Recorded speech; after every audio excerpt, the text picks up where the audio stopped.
Welcome back, my dear friends, to a quiet corner of the world where the day's clamor fades into a gentle hush. You found your way to Sleep Tale Whispers, and for that, I am so very grateful. This is your space, a sanctuary woven from words and silence, designed to guide you gently away from the worries of the waking world and into the soft, welcoming arms of rest. Before we begin our journey together, I invite you to take a moment just for yourself. Perhaps you're already tucked beneath a warm blanket, the weight of it a comforting anchor. Maybe you're nestled in your favorite chair, the world outside your window growing quiet and dark. Wherever you are, I ask you to simply arrive. Let your shoulders drop just a little. Unclench your jaw. Feel the surface beneath you, solid and supportive.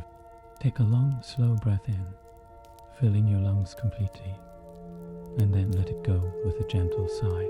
One more time, a deep breath in, and as you exhale, imagine releasing the tension of the day, letting it drift away like a leaf on a calm stream. Tonight's story is a particularly special one. It's a journey to a place where time moves at the pace of a slowly turning page, where the air is rich with the scent of aged paper and the comforting aroma of tea. We are going to the village of Ivy Hollow, a place that exists a little outside of the ordinary world, cradled in a misty valley where the hills roll like sleeping giants under a blanket of ancient oaks. And at the very heart of this village, on a quiet lane called Thornapple Lane, sits a bookshop. But this is no ordinary bookshop. It is called the Whispering Shelf. So, my dear listeners, let us leave behind the noise and the rush. Let us step together through the doorway of the Whispering Shelf, where the light is always golden and the stories themselves seem to breathe. Close your eyes, if you haven't already, and let the words carry you away. The evening had begun to settle over Ivy Hollow like a soft gray blanket. The last light of the sun had retreated behind the western hills, leaving the sky deep, clear lavender. In the village square, the old gas lamps were beginning to flicker to life, one by one, cast by the lamplighter, old Mr. Pin, who moved with the unhurried pace of a man who had been performing the same ritual for 50 years. The air was cool and carried the rich, loamy scent of damp earth and fallen leaves from the woods that surrounded the village. A curl of smoke rose from the chimney of the village bakery, a sign that Mrs. Beecham was already preparing her dough for the next morning's bread. On Thornapple Lane, tucked away from the square behind a row of ancient moss-covered cottages, the little bookshop stood quietly. Its stone walls were centuries old, softened by a thick cloak of ivy that gave the lane its name, and its small, leaded glass windows glowed with a warm, honey-colored light from within. A simple wooden sign, carved with the image of an open book, creaked gently in the evening breeze. This was the Whispering Shelf. Inside, the world was made entirely of wood and paper. The floors were wide oak planks, darkened with age and worn smooth by the feet of countless visitors. They creaked and sighed in all the right places. A gentle, comforting music from floor to ceiling. Every wall was lined with shelves, and the shelves were full to bursting with books. Not the uniform rows of a modern store, but a beautiful, cozy chaos. Books stood upright, leaned in stacks, rested on their side. Some were tall and leather-bound with gold lettering on their spines that had long since faded. Others were small and cloth-covered, their colors soft and muted. There were picture books with worn corners, hefty encyclopedias that seemed to hold the weight of the world, and slender volumes of poetry that looked as delicate as pressed flowers. The air in the shop was its own special atmosphere. It was warm and still, and it smelled wonderful. It was the scent of paper and binding glue, of leather and dust, but beneath that was a hint of wood smoke from the small fireplace that crackled merrily in the back corner, and then the faint sweet perfume of the dried lavender sprigs that Elara, the shop's owner, kept in a little pottery bowl on the counter. And always, there was the gentle scent of tea. Elara was there now, moving quietly among her books. She was a young woman, with hair the color of chestnuts, and eyes that were a soft, thoughtful gray, like the sky before rain. She wore a thick, hand-knitted cardigan the color of oatmeal, with patches on the elbows, and a long, woolen skirt. She moved with a quiet grace, her footsteps silent on the old rugs that were scattered across the floor. In her hands, she held a small leather-bound book with no title on its spine. She had found it tucked away on a high shelf earlier that day, forgotten for what must have been decades. The leather was dry and cracking, and when she opened it, the pages were thick and creamy, covered in a beautiful looping handwriting. It was a journal, she realized, a diary of someone who had lived in Ivy Hollow long ago. She carried it to her favorite spot in the shop, a worn velvet armchair of a deep dusty rose color, placed near the fireplace. A small, round table stood beside it, and on the table sat a fat, purring ginger cat named Pip. Pip was a permanent fixture of the shop, as much a part of its character as the books themselves. He spent his days sleeping in sunbeams, patrolling the shelves for imaginary mice, and occasionally deigning to sit on a customer's lap if he approved of them. He barely opened his eyes as Elara sat down, just twitched the tip of his tail in a lazy greeting. Elara placed the old journal on her lap and picked up a mug of tea from the table.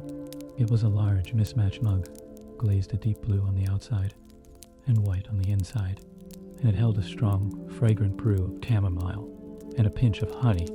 She took a slow sip, letting the warmth spread through her. The only sounds in the shop were the gentle crackle and pop of the fire, Pip's deep, rumbling purr, and the occasional soft sigh of a settling coal in the grate. A tiny brass bell above the door tinkled, a bright, cheerful sound that cut through the quiet. Elara looked up, a smile already forming on her lips. The only people who came to the Whispering Shelf this late were those who understood its magic, who went looking for a quick purchase, but for a quiet moment, a discovery, a friend. The man who entered was tall and lean, with a thatch of silver-grey hair and a pair of round gold-rimmed spectacles perched on his nose. He wore a long dark coat that was damp with evening mist, and he carried a worn leather satchel over his shoulder. He paused just inside the doorway, letting the warmth and the scent of the shop wash over him. A look of deep contentment settled on his kind, lined face. "Good evening, Elara," he said, his voice a low, gentle rumble, like distant thunder. "Good evening, Professor Ashworth," Elara replied, setting her mug down. Pip, upon hearing the voice, stretched luxuriously, yawned to show a tiny pink tongue, and then jumped down from his chair to weave a figure 8 around the professor's ankle. The professor leaned down and gave him a proper scratch behind the ears, a ritual they had performed hundreds of times before. Professor Ashworth was a retired historian who lived in a stone cottage on the edge of the village. He had spent his life studying the past, but now he spent his days simply reading about it. And he was Elara's most loyal customer. He came to the Whispering Shelf almost every evening, not always to buy a book, but often just to sit in the other worn armchair by the fire, to read in comfortable silence, and to share a pot of tea. "A rather damp evening out there," he said, finally straightening up and removing his coat, which he hung on a hook by the door. "It's the kind of night that makes one appreciate a warm fire and good company immensely." "It is," Elara agreed. "I've just put the kettle on again. It should be ready in a moment." "Splendid," the professor said, settling into the armchair opposite her with a soft groan of contentment. He noticed the book on her lap. "Found a new treasure?" "Oh," Elara picked up the journal. "Well, I think so. An old diary. I found it tucked away on the top shelf in the history section. It has no name, no date." The professor's eyes lit up with interest. "A mystery, then. The best kind of treasure." He accepted the journal from her, handling it with the gentle reverence of a man who understood the fragility of old things. He opened it carefully, squinting at the elegant handwriting through his spectacles. My, this is a beautiful hand. It looks Early 19th century, perhaps. "Listen to this," he said, his voice dropping to a soft, melodic whisper as he read the first entry aloud. "Well, 15th, 1823, a day of soft gray light and a persistent drizzle. It suits my mood. I have spent the morning in my father's library, a room I love above all others in the world. The rain against the window panes is a soothing drum, and the smell of the old books, the leather and the dust, is the finest perfume I know. I have begun a new journal, for the old one is full and..." The professor looked up, a soft smile on his face. "A kindred spirit, Elara. She loved her father's library just as you love this shop." He turned a few more pages, his eyes scanning the faded ink. "She writes of the garden, of the roses her mother tended, of the birds that came to the fountain, of a young man with kind eyes who walked past the gate every morning. She never speaks his name, just calls him the gentleman with the terrier. It's all so gentle and so quiet, the record of a peaceful life." He handed the journal back to Elara. "This belongs here," he said softly, "in a place that understands its quiet value." Elara smiled, feeling a deep sense of connection to the unknown woman who had written those words so long ago. She placed the journal carefully on the table beside her chair. When it had found its home, she went to the small kitchenette at the back of the shop, a cozy nook behind a velvet curtain, and returned with a fresh pot of steaming tea and 2 clean mugs. She poured for the professor, and then for herself, and they sat in companionable silence, listening to the fire and the soft patter of rain that had begun to fall against the leaded glass window. After a while, the professor spoke. "You know, Elara, this shop is not just a place that sells books. It's a haven. It holds the stories on the shelves, yes, but it also holds the stories of everyone who comes through that door. The tired mother who finds a moment of peace in the children's corner. The young man who discovers a volume of poetry that speaks directly to his heart. The old woman who comes to find a book she loved irreplaceably." Elara nodded, looking around at the familiar, comforting walls. She thought of all the people who had passed through, all the silent conversations that had taken place between a reader and a book. The shop did feel alive, breathing gently in the night. The books themselves seemed to settle on their shelves, their pages rustling softly as if sighing in their sleep. It was this sense of peaceful layered history, that she loved most of all. The rain continued to fall, a soft, steady rhythm on the roof. Pip had returned to his spot by the fire, and was now a perfect ginger crescent mood of sleeping cat. His purr a low, constant thrum that blended with the crackle of the flames. Elara zipped her tea, feeling the warmth spread through her, a deep and quiet contentment settling in her bone. The bell above the door tinkled again, a little more hesitantly this time. A young woman stood on the threshold, looking in with wide, uncertain eyes.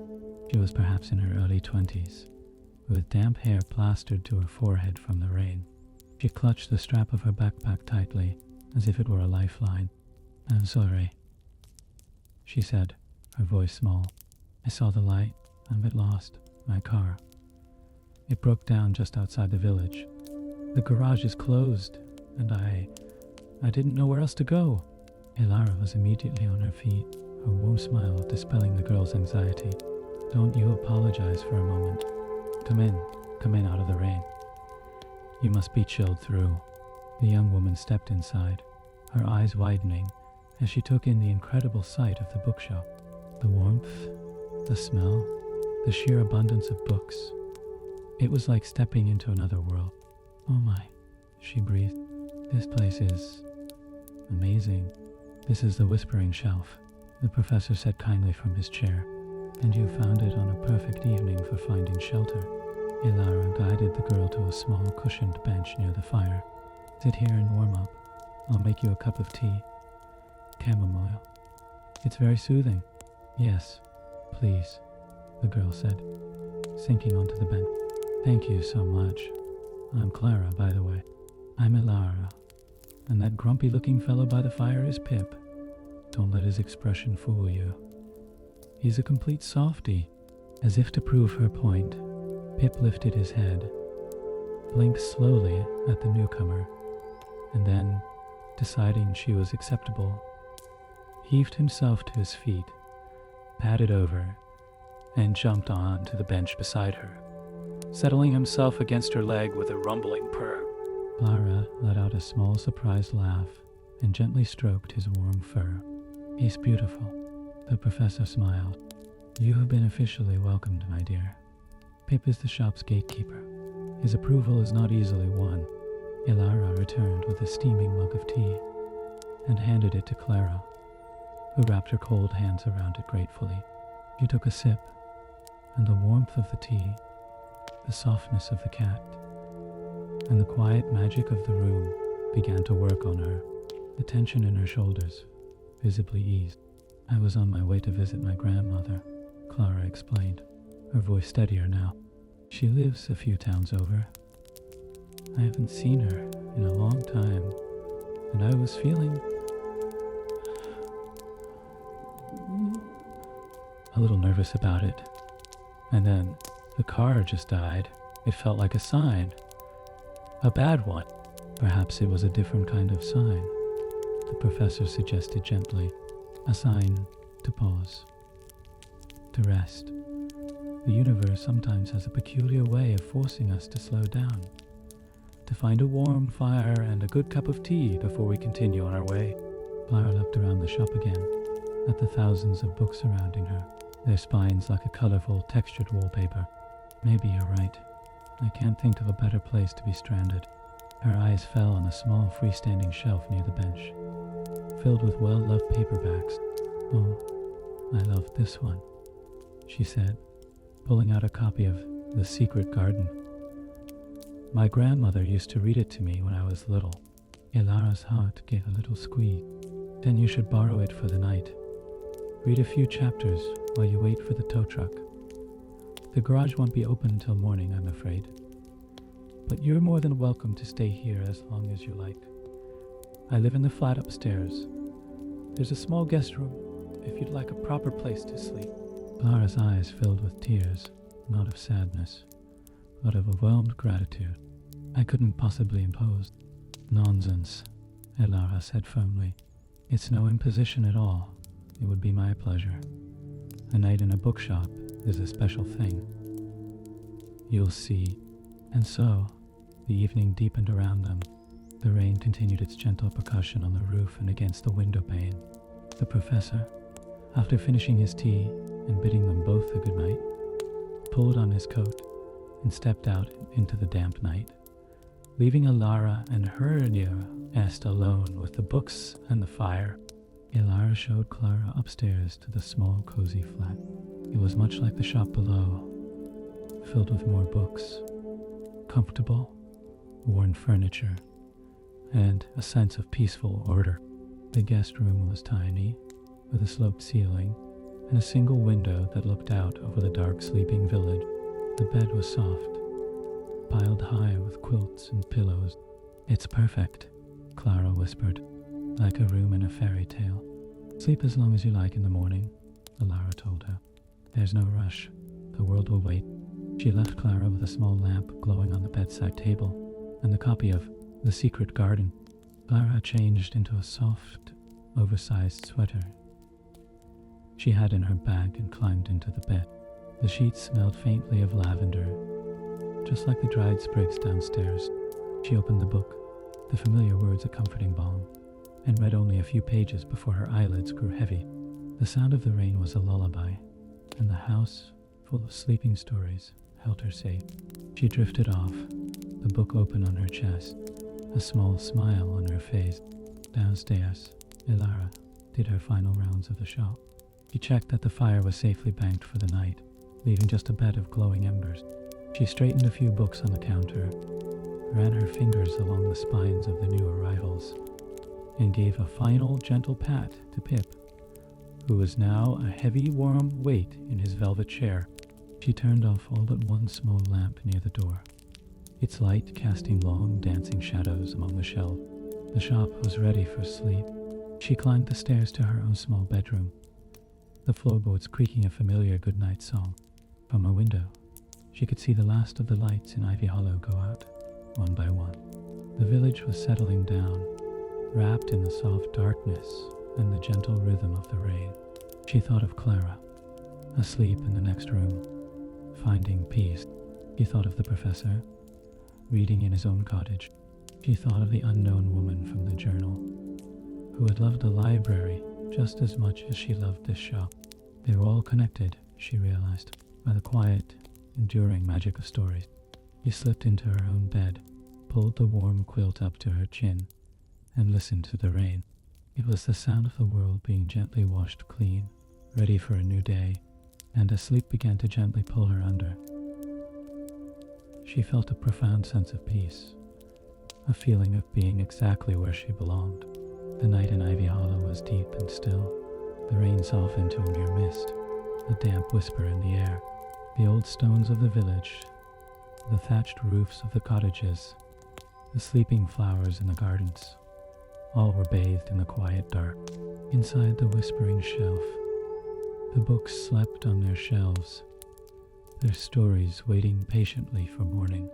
The only movement was the slow, rhythmic breathing of a ginger cat, and the quiet, steady turning of the world towards dawn. Morning came gently to Ivy Hollow. Oh, it wasn't a sudden blaze of sun, but a slow, gradual lightening of the sky, from black to deep gray, to a soft, milky pearl. The mist that had settled in the valley overnight began to stir, curling like smoke around the trunks of the ancient oaks, and drifting in soft tendrils through the village lane. The world was damp and fresh, every blade of grass and every cobblestone glistening as if polished by the night's rain. In the whispering shelf, the first light crept through the leaded glass windows, touching the spines of the books, and waking them one by one with a golden kiss. A shaft of light fell directly onto Pip, who was still curled in his chair. He stretched, a long, luxurious extension of his entire body, yawned enormously, and then began his morning ritual of washing his face with a damp paw. Elara woke to the sound of birdsong, a chorus of cheerful chirps and trills from the old oak tree in the tiny garden behind the shop. She lay still for a moment, listening, feeling the cool, crisp air on her face. From the slightly open window, she could smell the damp earth and the faint, sweet scent of the climbing rose that grew up the back wall. It was a new day, full of quiet promise. She dressed in her usual uniform of comfortable skirt and soft cardigan, and padded downstairs in her slippers. The shop greeted her with its familiar, comforting scent of old paper and wood smoke. She opened the small curtains, letting in more of the soft morning light. She stirred the embers in the fireplace, adding a few small logs, and kindling until a new flame crackled to life. Then she put the kettle on. She heard a soft creak on the stairs, and looked up to see Clara, still in her oversized sweater, her hair sleep-tousled, clutching the copy of The Secret Garden. She looked rested, the anxiety of the previous night completely gone from her face. "Good morning," Elara said warmly. "Did you sleep well?" "Better than I have in months," Clara admitted, a little sheepishly. "This house, it's so quiet, so peaceful. I don't think I heard a single sound all night." "That's the magic of Ivy Hollow," Elara said, pouring her a cup of tea. "It's very good at helping people rest." They sat together by the now crackling fire, sipping their tea. Pip, having finished his ablutions, jumped down and came to investigate Clara, rubbing against her legs before settling on her feet. Clara told Elara more about her grandmother, about the old woman's cottage filled with plants and the stories she used to tell. The nervousness she had felt the day before was gone, replaced by a quiet anticipation. A little before 9, there was a knock at the shop door. It was Tom, the young man from the village garage, a friendly, ruddy-faced fellow with grease permanently embedded under his fingernails. He tipped his cap to Elara. "Morning, Miss Elara. Come for the young lady's car. Towed it in first thing. It's just a loose fan belt. Nothing serious? Fixed it already? Clara's face lit up with relief. Oh, thank you so much. How much do I owe you? Tom named a very modest sum, waving away her thanks. All part of the service. Lovely morning for a drive. It is. The mist is burning off the hills. After Tom had gone, Clara turned to Elara. I don't know how to thank you for everything. For the tea, for the bed, for this. He gestured vaguely at the bookshop, at the fire, at the whole experience. You don't need to thank me, Elara said. It was a pleasure. Just promise me you'll come back and visit the Whispering Shelf again someday. And bring your grandmother. Clara smiled, a wide, genuine smile. I will, I promise. She gathered her things, gave Pip a final, lingering stroke, and hugged Elara goodbye. The little bell above the door tinkled as she left, and then she was gone, stepping out into the misty morning, and the continuation of her journey. Elara watched her go from the window, a feeling of quiet satisfaction in her heart. That was the other magic of the bookshop, she thought. It wasn't just a place for books. It was a place for people, a temporary home for weary travelers, a quiet harbor in a storm.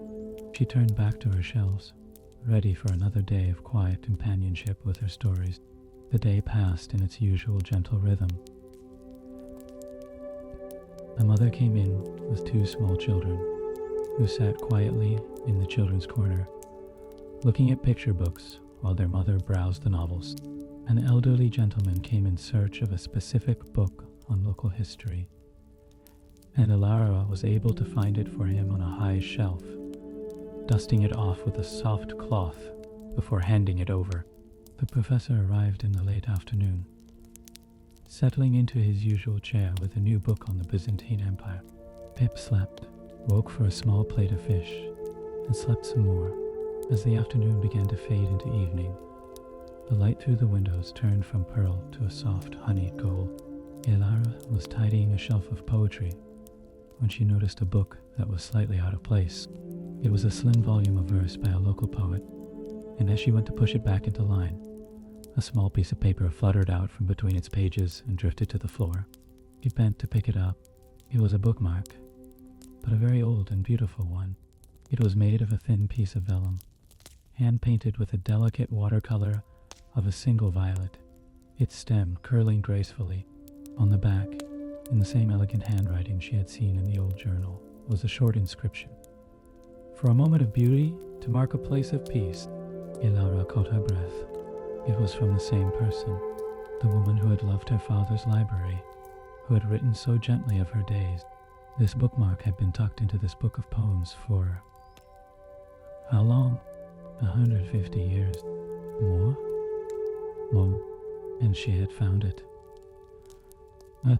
It was like finding a whispered message from the past, a small personal token left behind for someone. Someday, to discover. She held it gently in her palm, feeling the delicate texture of the old vellum. She thought of the woman's hand painting the tiny violet, choosing the word. She thought of her placing it carefully in this book, perhaps to mark a favorite poem.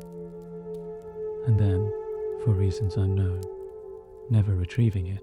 The book had traveled, been sold, passed through hands, and finally come to rest on the shelves of the Whispering Shelf. Carrying its secret for all those years, she showed it to the professor. He examined it with the same reverence he had shown the journal, his old eyes soft with wonder. A tangible piece of her story, he murmured. A physical whisper. This shop is full of them, Elara. You just have to listen. Elara placed the violet bookmark carefully on the small table beside her chair, next to the old journal.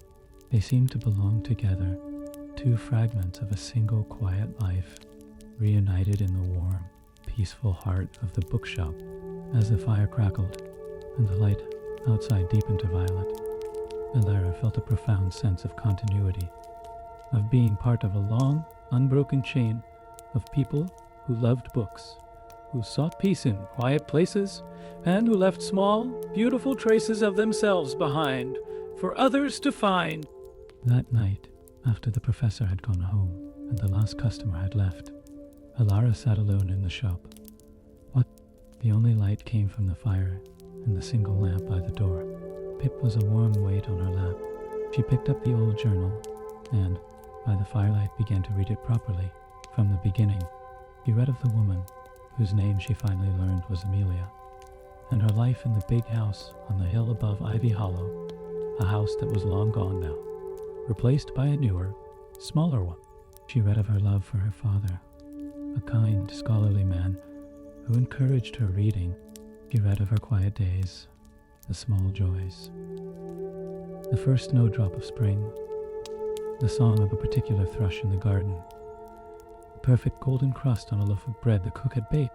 She read of her observations of village life, the comings and goings, the small dramas and celebrations. It was a life of profound ordinariness, and yet in Amelia's gentle, observant prose, it was a life of profound beauty. She read about the gentleman with the terrier. His name, she eventually learned, was William. He was a young farmer who lived on the other side of the village. Amelia's entries about him were shy, hopeful. She would write of seeing him at the market or passing by his farm on her walks. He tipped his hat to me today, she wrote in one entry. His eyes are the color of the sky after a storm. I felt my heart perform a most peculiar little flutter. Elara read on, transported. The fire burned low, casting dancing shadows. Pip slept on, undisturbed. The hours slipped away, unnoticed. He read of Amelia's courtship with William, of their long walks in the countryside, of the books they read aloud to each other. He read of their engagement, of the simple, joyful wedding in the small village church, and she read of the years that followed, the birth of their children, the small sorrows, and the great quiet happiness of a life built on love and simple pleasure. The final entry in the journal was dated many years later. Amelia's handwriting had grown a little shakier, but it was still beautiful. October 10th, 1865. I'm an old woman now, sitting in my own library, looking out at the garden my William planted for me so many years ago. The roses are gone for the year, but the late autumn sun is warm on my hands. My children are grown and have children of their own. My William is gone now, too, these 5 years past. The world is quieter without him, but it's still beautiful. Elara closed the journal, her eyes wet with tears. He felt as if she had lived an entire life alongside Amelia. He had witnessed her joys, her sorrows, her quiet, enduring love. And in that final entry, she felt the echo of her own feelings, the same deep contentment that came from a life surrounded by books, and the quiet beauty of the everyday. She looked at the violet bookmark on the table. It was no longer just a pretty object. It was a symbol of Amelia's life, of her eye for beauty, of her need to mark the places of peace. And now, it was a part of the whispering shelf, a part of its own growing story. Elara gently placed the journal back on the table, its story now a part of her. She stroked Pip's warm fur, listening to the profound silence of the night. The world outside was dark and still. Ivy Hollow was asleep, but inside the little bookshop on Thornapple Lane, a different kind of life thrived. It was the life of the mind, a life of the heart, a life of stories waiting to be discovered, and at its center sat Elara, the quiet guardian of them all, her own heart full to the brim with the peaceful magic of the whispering shelf. The following days in Ivy Hollow continued in their serene and predictable rhythm. Autumn began to truly settle in, painting the hillsides in brilliant shades of gold, amber, and crimson. The air grew crisper, carrying the scent of wood smoke from every cottage chimney. The village square was carpeted with fallen leaves that crackled satisfyingly underfoot, and Mr. Pym had to light the gas lamps a little earlier each evening. At the whispering shelf, life was a quiet symphony of small, beautiful moments. Elara would open the shop each morning, letting in the cool, fresh air for a few minutes before coaxing the fire back to life. The light, now that the leaves were thinning on the ivy outside the windows, was different. It slanted into the shop at a lower angle, casting long golden rectangles across the oak floor. and illuminating the dust motes that danced in the air like tiny, lazy fairies. Pip's behavior changed with the season. His sunbeam naps became a precious commodity. He would follow a patch of sunlight as it moved slowly across the floor throughout the day, from the counter in the morning to the velvet chair in the afternoon, a furry gold-seeking compass. The professor continued his evening visits, and their conversations, accompanied by the inevitable pot of tea, deepened. They would talk about the books they were reading, about history and poetry, about the subtle changes they observed in the village. One evening, the professor brought a small leather-bound book of his own, a collection of Welsh fairy tales he had had since he was a boy. He read one aloud to Elara, his voice a gentle lullaby, a story of a clever hare and a mystical lake. The words hung in the air between them, weaving their own quiet spell. Other customers came and went. There was a young man, a student on his break, who spent an entire afternoon in the philosophy section, his brow furrowed in concentration. There was a woman who bought a stack of cookbooks, explaining she was going to learn to bake bread for her new granddaughter. There was a little girl who came in with her father, and, after much deliberation, chose a book about a badger who had a very tidy burrow. Each person who entered brought their own energy, their own story, and left with it gently enriched by the atmosphere of the shop. One particularly blustery afternoon, when the wind rattled the window panes and sent showers of leaves whirling past, a man in his 30s pushed open the door. Struggling against the gust, he was tall and had an air of quiet distraction about him. He wore a corduroy jacket with leather patches on the elbows, not unlike the professor's, and carried a battered laptop bag. He shook the rain from his hair and looked around the shop with an expression of mild surprise, as if he had stumbled into a different century. Elara smiled from behind the counter. "Welcome to the Whispering Shelf. Perfect weather for finding a good book to get lost in." He smiled back, a little shyly. "It certainly seems like the right place for it. I'm actually looking for something specific. A book I had as a child. I don't remember the title or the author, but I remember the feeling of it. That's often the most important detail," Elara said, coming out from behind the counter. "Tell me about the feeling." He thought for a moment, his gaze drifting to the shelves. It was about the sea, I think. There were illustrations, beautiful, haunting ones, of rocky coasts and stormy skies. And there was a story about a lighthouse keeper, or perhaps a child who lived in a lighthouse. It felt solitary, but in a good way. Peaceful, like being wrapped in a warm blanket while a storm raged outside. Elara nodded slowly. "I think I know the feeling. We have a whole section of nature writing and illustrated books in the back. Let's go and see if we can find it." They walked together to the back of the shop, past the poetry and the history, to a cozy alcove where books on the natural world were kept. Elara ran her fingers along the spines, pulling out a few promising candidates. They sat together on a small cushioned window seat, looking through them. The wind continued to howl outside, rattling the old window, but inside they were warm and still. They didn't find the exact book he was looking for, but they found several others that sparked his interest. A collection of sea poetry, a modern novel set in a lighthouse, a beautiful photography book of the Cornish coast. He bought them all. "This place is dangerous," he said with a grin, as Elara wrapped his purchases in brown paper and tied them with string, as she always did. "I came in for one memory, and I'm leaving with 3 new ones." "That's the best kind of danger," Elara replied. "Come back anytime. The memory might be waiting for you on a different day." After he left, the shop felt especially quiet, cocooned against the wild weather outside. Elara made herself a cup of tea and sat by the fire with Pip. She thought about the man and his search for a book from his childhood. It was a quest she understood perfectly.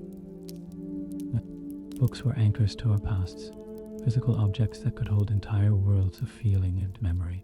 To find one again was to find a lost piece of oneself. The one passed by nightfall, leaving the world outside, washed clean and glittering with stars. Elara stood at the window of her flat, looking up at the clear, cold sky. The village was dark and silent below her. She thought of Amelia, who had looked out at these same stars from her own window over a century ago. She thought of all the people who had found comfort within these stone walls. She felt a profound sense of belonging, not just to this place, but to the long, quiet history of human experience that it represented. The next morning dawned bright and sharp, the air tasting of frost. Elara wrapped herself in her warmest shawl and went downstairs to open the shop.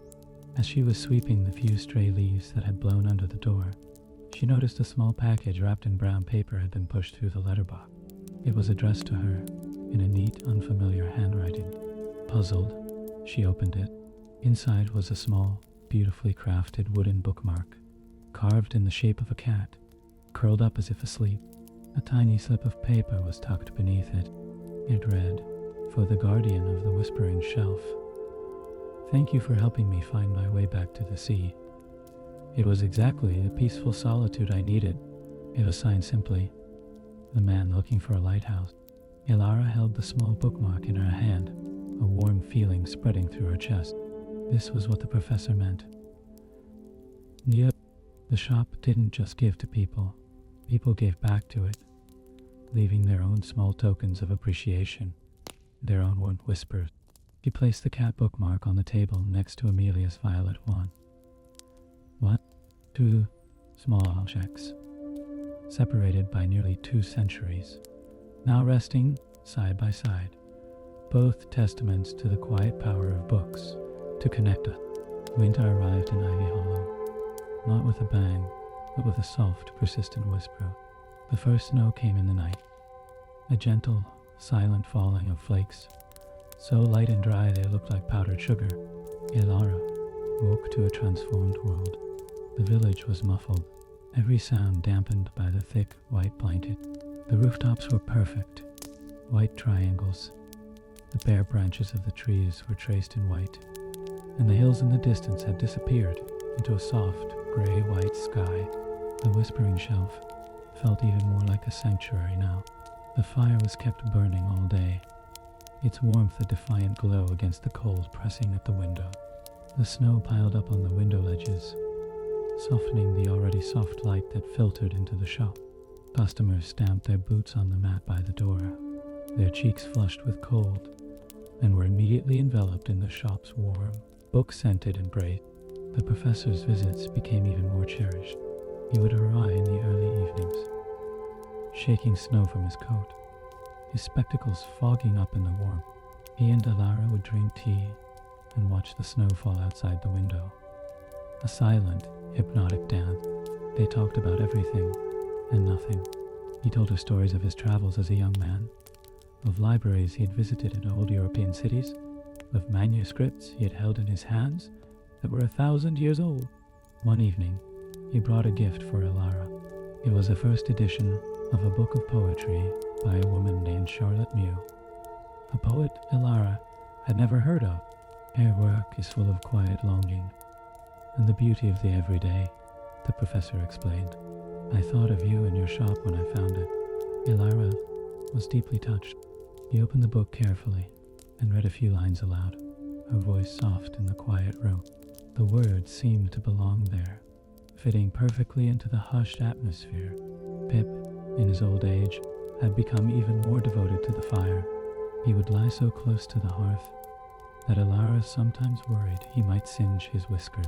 He had grown a thicker winter coat, a luxurious plush ginger fur that was even softer than usual. He spent his days in a state of deep, contented slumber, a furry embodiment of the shop's peaceful spirit. One particularly snowy afternoon, when the village was all but cut off from the outside world, a young family, a mother, a father, and a little boy of about 5, found their way to the shop, their car having skidded to a gentle stop in a drift just outside. They were on their way to visit relatives for the holidays, and the sudden snowstorm had caught them by surprise. They were cold, a little shaken, and worried. Elara welcomed them in without a moment's hesitation. They lulled it away. He settled them by the fire, made them mugs of hot chocolate, and found a stack of picture books for the little boy, whose name was Leo. Leo's eyes went wide as saucers as he looked around at the thousands of books. "Is this where books live?" he asked in an awed whisper. "It is," Elara whispered back, matching his tone. "This is their home." The storm raged on outside, but inside the whispering shelf, a different kind of world existed. The mother and father, sipping their hot chocolate, relaxed into the deep chairs, the tension of their journey melting away. They watched their son, captivated by a book about a bear who had lost his hat, and exchanged a look of quiet gratitude. Leo, for his part, was in heaven. He helped Elara dust a low shelf. He introduced himself to Pip, who opened one eye, deemed him acceptable, and went back to sleep. And he had Elara read him, not one, not two, but 3 entire picture books. When the snow finally stopped and a village plow cleared the lane, the family was reluctant to leave. "This has been the most wonderful part of our trip," the mother said, hugging Elara goodbye. "It's like we stumbled into a little pocket of magic." Leo tugged on Elara's sleeve. "Can I come back and visit the books again?" "You can," Elara promised. "The books will be right here, waiting for you." She watched them drive away, the taillights, 2 red orbs disappearing into the white landscape. The shop fell silent again, but it was a good silence, full of the lingering warmth of their visit. This was what the Whispering Shelf did, Elara realized. It wasn't just a shop. It was a refuge, a place where the weary and the lost could find warmth, comfort, and a story to hold on to. It was a place where memories were made, nestled among the ancient shelves. As the short winter days passed, Elara continued to read from Amelia's journal, savoring it slowly, a few pages each night. He had come to think of Amelia as a friend, a silent companion from the past. She felt a pang of sadness as she approached the end, knowing she would soon have to say goodbye to her. The final entry was, as she had already read, a reflection from Amelia's old age. But now, having read all the entries that led to it, it held even more weight. It was the quiet summing up of a life well lived, a life of small, profound joys and gentle sorrows. Amelia wrote of her children, her grandchildren, the garden she still tended, and the books that had been her constant companions. She wrote of the view from her window, a view that Elara realized must have looked out over the very spot where the Whispering Shelf now stood. "I look out, and I see the lane," Amelia wrote, "and the little stone cottage that was once the old miller's house. I wonder who lives there now. What stories are being lived within its walls? I wonder if they ever stop to look out at this same hill, this same sky, and feel the same quiet peace that I feel. I hope so."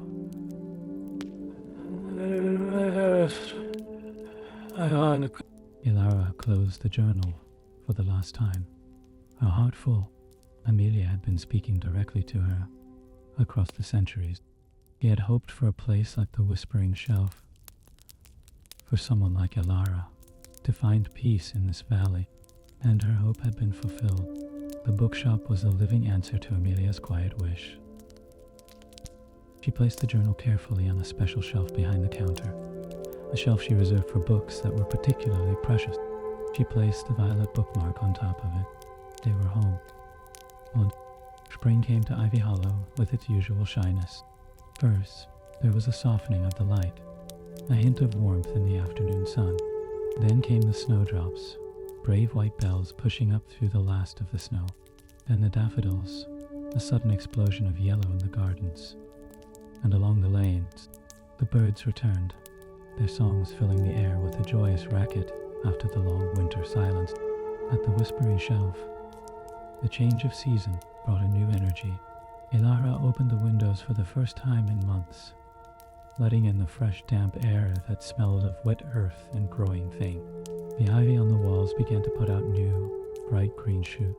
Pip, rejuvenated by the warmer weather, spent less time by the fire and more time in his window, watching the birds with intense, predatory focus. Though he never actually tried to catch one, he was far too dignified for that. The professor's visits continued, but now they would sometimes take their tea outside, sitting on the small wooden bench in the shop's tiny back garden, surrounded by the new growth. They would watch the bees bumble among the early flowers and listen to the gentle trickle of the small fountain. Elara had installed the previous year, one balmy spring evening, as the sun was setting, painting the sky in shades of apricot and rose. A woman with silver hair and kind, intelligent eyes pushed open the door of the whispering shop. The bell tinkled, and Elara looked up from the book she was reading. For a moment, she simply stared. There was something familiar about the woman, something in the shape of her face, the gentle curve of her smile. "Good evening," the woman said. Her voice was soft, with a slight tremor of aid. "What a perfectly lovely shop. It feels like I've stepped into a dream." "Thank you," Elara said, standing up. "Can I help you find anything?" The woman smiled, looking around slowly, taking in every detail. "I'm not sure. I'm visiting Ivy Hollow for the first time in many, many years. My grandmother used to live here, in a house up on the hill. It's gone now, but I wanted to see the village again, and I remembered her talking about a little lane called Thornapple Lane. I thought I'd take a walk and see if anything was familiar." Her eyes fell on a small table by Elara's chair, where the violet bookmark and the wooden cat bookmark lay. A flicker of something crossed her face, a distant recognition. Elara's heart began to beat a little faster. "Your grandmother," she prompted gently. "Yes," the woman said. Her name was Amelia. Amelia Thorne. The name hung in the air between them, shimmering with significance. Elara felt a shiver run down her spine, a feeling of profound and magical connection. She walked slowly to the special shelf behind the counter and carefully picked up the old journal and the violet bookmark. "I think," Elara said, her voice barely a whisper, "that your grandmother left something here for you?" He held out the journal and the bookmark. The woman, whose name was Margaret, took them with trembling hands. She looked at the faded leather, the elegant handwriting on the first page. Tears welled in her eyes and spilled silently down her cheek. "This is her hand," she breathed. "I have letters she wrote to my mother, but I never knew she kept a journal." She opened it carefully, reading a few lines, her lips moving silently. Then she looked at the bookmark, the tiny painted violet. She loved violets. She had them all along the garden path. Elara gently guided Margaret to the velvet chair by the fire, the same chair where she had first read the journal. He made her a cup of tea, and for a long time, the two women sat in silence. The only sounds the crackle of the fire and the soft turning of pages as Margaret began to read her grandmother's words, the whispers of a life she had never known. The professor arrived for his usual evening visit and found them there. Elara introduced them, and in hushed, wondering tones, he explained the miracle that had just occurred. The professor sat in his own chair, his eyes bright behind his spectacles, witnessing the quiet magic that had found its way into the shop. Margaret read for a long time, lost in another century. When she finally looked up, her eyes were red-rimmed but shining with a profound joy. She was so happy, she whispered. Her life was so full of simple, beautiful things. And to find it here, in this place, it's as if she led me here herself. Perhaps she did, the professor said softly. Some stories need to find their way home. Margaret stayed until the fire had burned down to embers. Before she left, she held Elara's hands in her own. I cannot thank you enough for keeping her safe, for understanding the value of her quiet voice. This shop is a special place. It holds more than just books. It holds hearts. She looked at the journal in her hands. May I borrow this? I would love to copy it, to share it with my own children. And then, if you would allow it, I would like to bring it back here. It feels like it belongs here, in the place my grandmother loved. Elara nodded, her own eyes wet. You will always have a home here, Margaret. The Whispering Shelf will be waiting for it, and for you. After Margaret had gone, Elara stood in the quiet shop with the professor. Pip slept soundly in his chair. The world outside was dark and peaceful.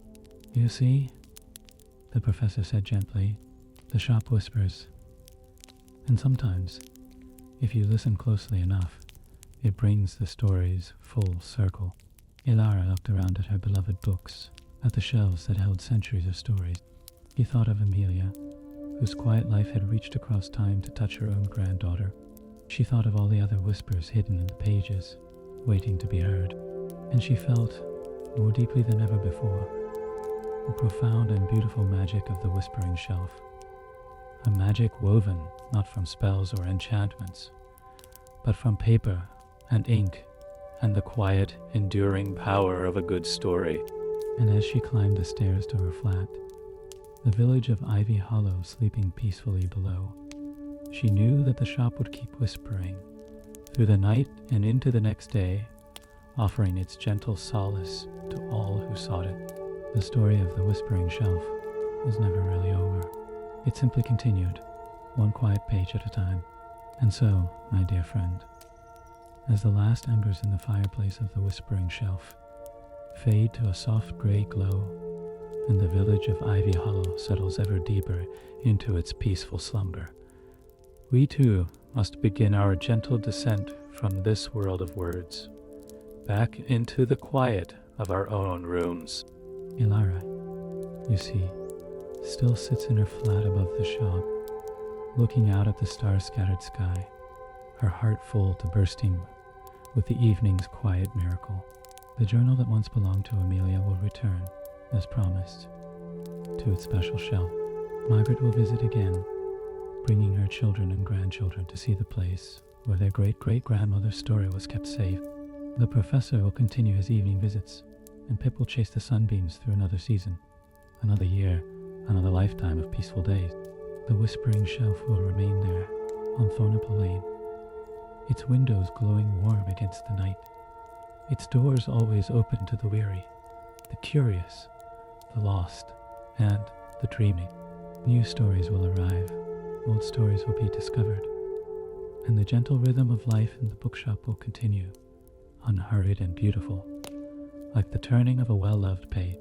But for now, the story must rest. The fire is banked. The last lamp has been turned low.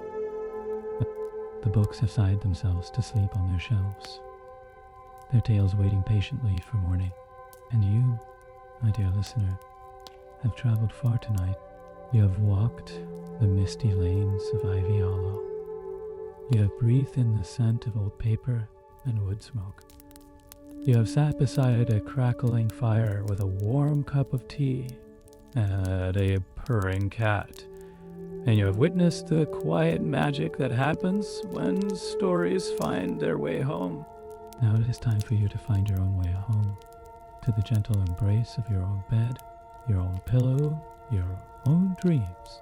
So let your thoughts grow soft and hazy, like the fading light in the shop's leaded glass windows. Feel the weight of your blanket, warm and comforting, just as Elara's quilts were warm.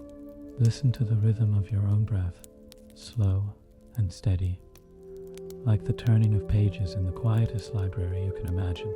There's nothing you need to solve tonight, no worries that need your attention, no lists to make, no plans to hatch. The world will wait, just as Ivy Hollow waits for the morning mist to lift. All that is required of you now is rest.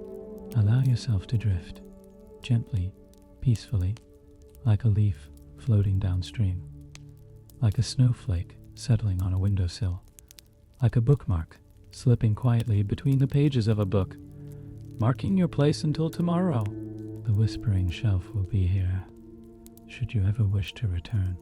Its door is always open, its fire always warm, its story always ready to welcome you home. But for now, it's time to close the book on this evening's tale. Close your eyes, dear friend. Let go of the day. Drift into the deep, quiet, healing waters of sleep. You are safe. You are warm. What? You are held. Sweet dreams from all of us at Sleep Tale Whispers. Until next time, when a new story waits to carry you gently away. Good night.